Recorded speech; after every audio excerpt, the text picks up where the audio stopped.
Maral farming.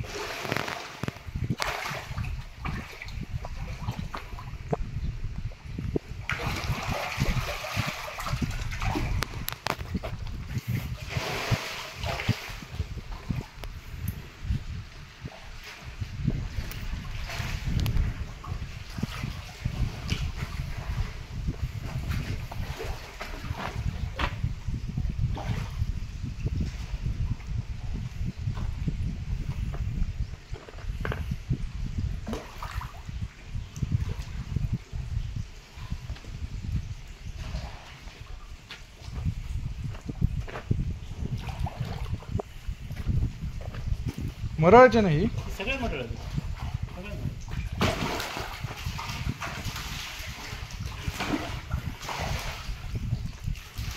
ह्याचा growth timing काय? Growth timing maximum 10 महिने. हां 10 महिन्यामध्ये काय साईज होती? 10 महिन्यात किलो ते 1.25 किलो. 10 महिन्यात किलो ते 1.25 किलो. ओके. पाण्याचा प्रॉब्लेम झाला मग 7 महिन्यातच काढला तो कल्चर. हां हां हां.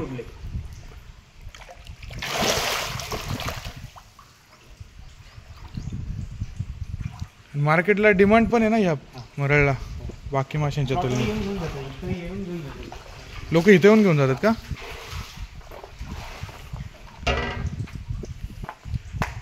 आता हे काय साईजचं एक आहे? आता कमीत कमी हे 500 ग्रामचे. स्टार्टिंगला जे तुम्ही व्हिडिओ बघितले स्टार्टिंगचे 3-4 हां हां ते 800 प्लस आहेत. ते 800 प्लस आहेत का? बरोबर. आता हे सगळे मे मध्ये जाते. माझा हा स्टॉक मे मध्ये जातो.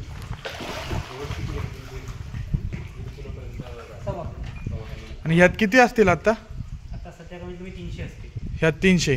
आणि साधारण साईज काय म्हणले वजन? 500 ग्राम. 500 ग्रॅम म्हणजे 150 किलो माल यात. ओके.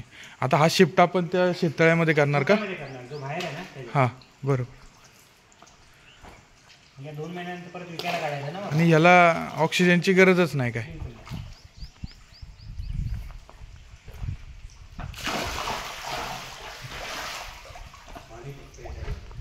पाणी फक्त फ्रेश वॉटर पाहिजे ना ह्याला? फ्रेश वॉटर हवं आहे ना?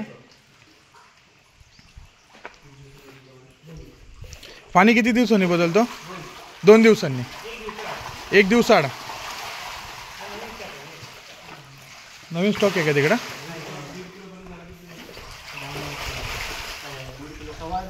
10 महिने जाणार. हा नवीन स्टॉक आहे जो आता 1 तारखेला चालू. 1 तारखेला. ओके. हे किती पिल्ले आहेत? एका टाकीमध्ये 3000 किलो आहेत. एका टाकीत 3000. 3000. मर पण कमी नाही ह्याला? हो. मॉर्टॅलिटी रेशो कमी. 95 किंवा 98%. काय? 2% हां 2% मॉर्टॅलिटी फक्त. ओके. हे किती दिवसांचे नाही हे तयार झालेले मोठे पीस? हे आता 8 महिन्याचे आहेत सगळे. 8 महिन्यांचे आहेत का? आणि तळ्यामध्ये शिफ्ट केल्यानंतर एक साधारण किती 2 दिवसात? महिन्यात मग विकायला काढेल मी. किती महिन्यात? 2 महिन्यात म्हणजे 10 महिने बघून चला. कंप्लीट 10 महिने होते. अच्छा म्हणजे आता 8 महिन्याचे. तिकडे शिफ्ट केल्यानंतर 2 महिन्यामध्ये मे ते मध्ये मी काढेल. 1 किलोच्या आसपास जाते साईज. ओके. हां यात पण पिल्लच आहेत ना. ही काय साईजची पिल्ले ती? ही 150 लाईन आहे. 150. 1 किलोमध्ये 150 ना? 150. साधारण 4 इंच असेल हे. 4 इंच आहे. 6 ग्राम. 6 ग्रॅम. पर पीस. ओके.